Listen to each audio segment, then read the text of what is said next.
80%가 임금 피크제 동의한다 라고 해서 통과시키고 3년에서 5년 동안 나이가 55세 된 노자님들이 임금이 반토막이 나신 거예요. 5천 받다가 2,500 받고 6천 받다가 3천을 받고 3년 동안 그렇게 하시다가 퇴사한 분도 있을 거잖아요. 근데 남아있던 분, 또 퇴사하신 분들이 대법원까지 가신 거예요. 이거 우리 임금 피크제 내용을 정확히 몰랐다. 안녕하세요. 근로자의 자신감을 올려주는 노무 채널 간자감의 신정욱 노무사입니다. 임금 피크제, 노자님한테는 썩 반가운 소식은 아니죠. 만약에 지금 정년에 가까우신 노자님이 보고 계신다. 그러면은 지금 기업들이 인건비 절감이나 이런 걸 위해서 정년이 되기 전부터 예를 들어서 뭐 57세, 뭐 56세부터 임금을 깎기 시작하는 회사들이 있어요. 근데 이거를 취업 규칙을 통해서 도입을 하거든요. 그런데 근로자들이 70%, 80%가 사인을 했는데 무효가 될 수도 있다? 무효가 될 수 있는 임금 피크제 취업 규칙. 어떻게 됐길래 무효가 됐을까요? 취업규칙은 근로계약서가 아니에요. 취업규칙은 사장님이 일방적으로 정한 거예요.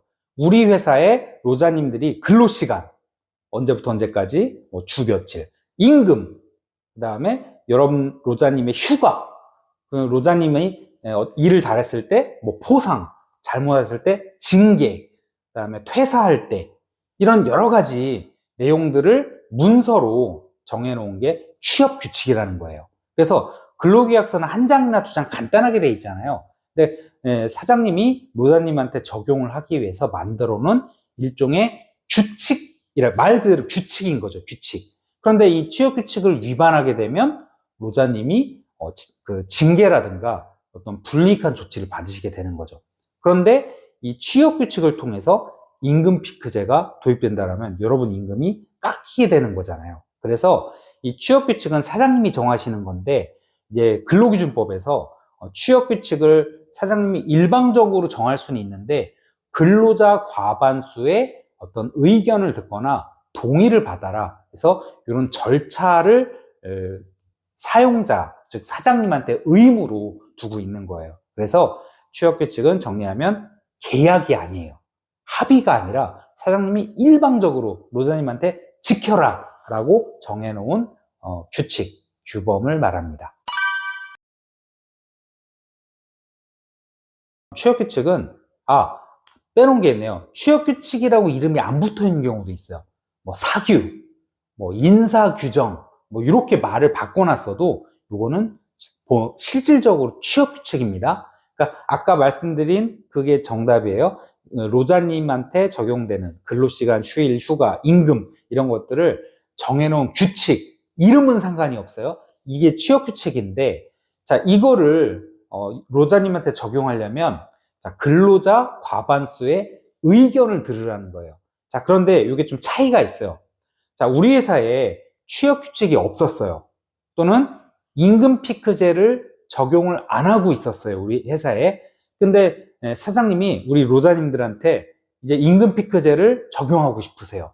그러면 그 임금 피크제에 관한 규정은 처음 만드는 거죠. 이거를 제정이라고 하는데, 취업규칙을 제정 작성한다고 그래. 처음 최초로 만드는 거. 이때는 근로자 과반수의 의견을 들어라. 자, 이게 여기서 이제 이런 얘기가 나와요. 자, 의견을 들으라고 했지 동의를 얻으라고 한 건 아니죠. 그래서 자, 여러분, 자, 의견 말하세요. 자, 말할 기회를 주고 이제 사인하라고 해요. 그러면 노자님들이 나 반대를 하더라도 의견 청취만 하면은 이게 일단은 효력이 발생합니다. 동의하지 않아도 자, 의견 들었으니까 사인하셔야 돼요. 네. 그래서 처음 만들 때는 의견 듣고 내 맘대로, 사장님 맘대로 시행을 이제 하실 수도 있는 거죠. 자, 그런데 이미 만들어진 취업 규칙을 바꾸는 거예요. 변경한다고 그러죠. 이거는 이 바꾸는데 근로자한테 유리하게 바꾸면 이제 과반수 의견 청취를 하래요. 그런데 근로자한테 불리하게 바꿔요. 그래서 임금 피크제를 도입을 하면서 이제 취업 규칙의 규정을 넣는다. 그러면 종전에 임금 피크제가 없었는데 임금 피크가 들어온 거니까 임금이 깎이는 거잖아요. 그러니까 불리해지는 거니까 이거는 동의를 받으라는 거예요. 그래서 이 동의를 받지 않으면 취업 규칙은 무효입니다.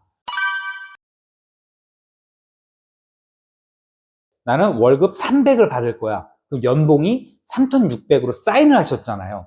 자, 그러면 여러분이 회사에 나 이제 그만둘 거예요. 그리고 사직서를 딱 던지시거나 아니면 로자님이 뭔가 해고를 당하시거나 이렇지 않으면 로자님은 정년, 현재 60세죠.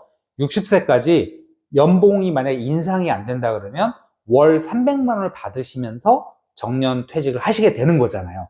자, 여기까지는 문제가 없는데 회사가 이제 물가가 계속 상승하고 인건비가 올라가고 뭐 원가도 올라가니까 회사 이익이 줄어들겠죠. 그러면 이제 회사 운영하는데 어려움이 생기신다는 거예요. 또는 뭐 지금 트럼프 사태처럼 갑자기 국제 어떤 수지가 악화되면서 적자로 전환된다거나 자 이랬을 때 여러분 로자님을 해고는 할 수 없어요. 그런데 계속 같이 가는데 임금을 좀 깎자. 이게 바로 임금 피크제입니다. 자, 그러면 개별 연봉 협상으로 깎는 것도 임금 피크제인가요? 그건 아니에요. 개별 연봉 협상에서 뭐 평가를 통해서 깎는 걸 임금 피크제라고 하지 않고요. 그러니까 임금은 협상을 통해서 하시는 거죠. 그런데 임금 피크제는 취업 규칙을 통해서 그냥 강제적으로 적용하는 거예요. 그리고 그 나이가 되면 그래서 정년이 60세인데 로자님이 54세까지는 사인한 연봉을 받으시다가 55세, 그러니까 취업규칙에 정하는 거죠. 55세부터는 연봉의 10%를 깎는다. 그러면은 그게 만약에 근로자 과반수 동의를 받으시게 되면 그냥 강제가 되시는 거예요. 자동적으로 깎이는 임금 삭감제도, 이게 이제 임금 피크제라는 건데 임금 삭감되는 게 좀 불쾌하실 수 있지만 고용을 유지한다는 거죠. 정리해고를 하지 않고 그런 취지가 좀 복합되어 있는 독특한 제도입니다. 사장님들이 너무 바쁘시잖아요. 인사팀도 바쁘고. 그래서 이게 로자님들의 그 과반수, 서명, 동의는 받았는데 노동부에 신고를 안 한 거예요. 자, 이거 무효일까요? 자, 아닙니다. 노동부에서 정확하게 결론을 내렸는데 신고는 그냥 사용자한테 노동청에 이거를 제출을 해라 라는 의무를 준 거지 효력은 이미 로자님들이 과반수의 동의 서명을 하는 순간 취업규칙은 효력이 발생한 겁니다. 그래서 신고를 안 하면 물론 과태료라는 것이 있긴 한데 취업규칙은 효력 발생을 이미 했다라는 거예요. 그래서 신고를 안 했다 하더라도 특히 이 부분은 사장님, 그다음에 인사팀장님 꼭 들으셔야 돼요. 취업규칙 신고는 안 하실 수 있지만, 그리고 하긴 해야 되지만, 안 하더라도 최소한 근로자 과반수, 로자님의 절반 이상의 서명은 받아야 돼요. 아, 또 하나. 자, 우리 회사는 노동조합이 있는데요. 그러면 근로자 과반수 서명을 받는 게 아니라 근로자 과반수가 가입된 노동조합이 있으시잖아요. 그럼 조합 위원장님만 사인하시면 돼요. 그래서 노동조합이 있더라도 근로자 과반수가 가입이 안 돼 있거나 노동조합이 없는 사업장들은 근로자 전부 사인을 50% 이상이 받으셔야 돼요. 사실 지금 말씀드릴 내용은 이미 2016년도에 대법원에서 판결이 하나 있었어요. 근데 이거 시간이 많이 지나면서 많이 잊어버리신 노사님이 계실 것 같아서 다시 한번 강조드립니다. 자, 취업규칙이 근로자한테 불리하게 변경될 때는 자, 지금부터 사장님, 인사팀, 노사님 잘 들으셔야 돼요. 취업규칙을 근로자 과반수 동의만 받으면 되는 게 아닙니다.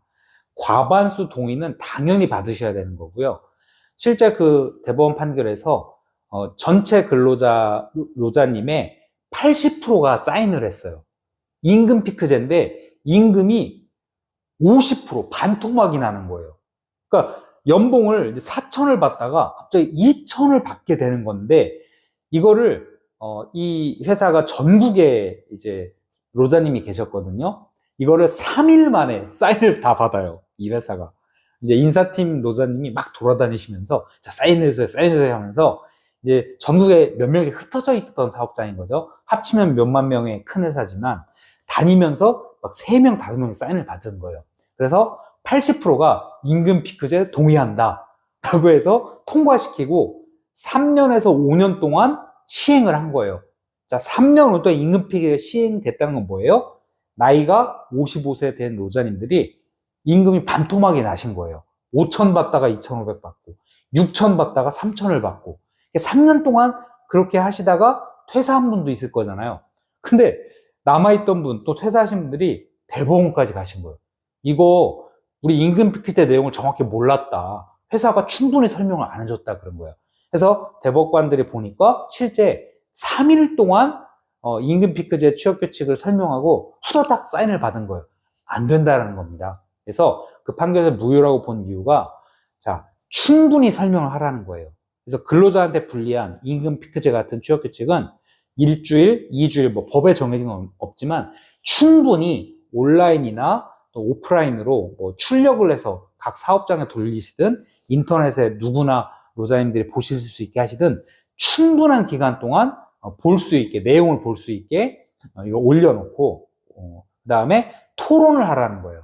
그래서 게시판을 만들어 놓는 거나 의견을, 이메일을 받으신다거나 여럿이 모인 토의장에서 반론이 있을 거잖아요. 아니 50% 너무 심한 거 아니에요? 이런 얘기를 들어도 그러면 회사는 우리한테 또 뭘 해줄 건가 이런 얘기들이 있으실 거잖아요. 이런 충분한 토의 과정을 거쳐라. 그리고 나서 마지막에 과반수 사인을 받아야만 유효하다라는 거예요. 전체 직원들이 많은 인원들이 참여한 가운데 서명을 받으시라. 꼭 기억해 주시기 바랍니다.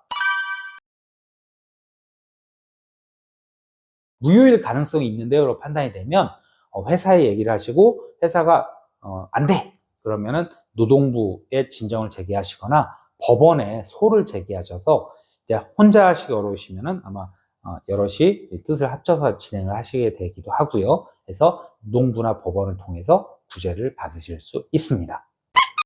임금 피크제 유쾌한 소식은 아니지만 또 사장님께서는 또 고용을 유지하기 위한 방법으로 제안을 하시기도 하는 거니까요. 취업규칙 변경 절차를 정확하게 잘 거치셔서 자, 평화롭게 서로 합의되는 평화로운 그런 노사 상생의 그런 직장생활 되시기 바라고요. 끝내시기 전에 구독과 좋아요 알림 설정 꼭 부탁드리면서 이제 인사드리겠습니다. 감사합니다.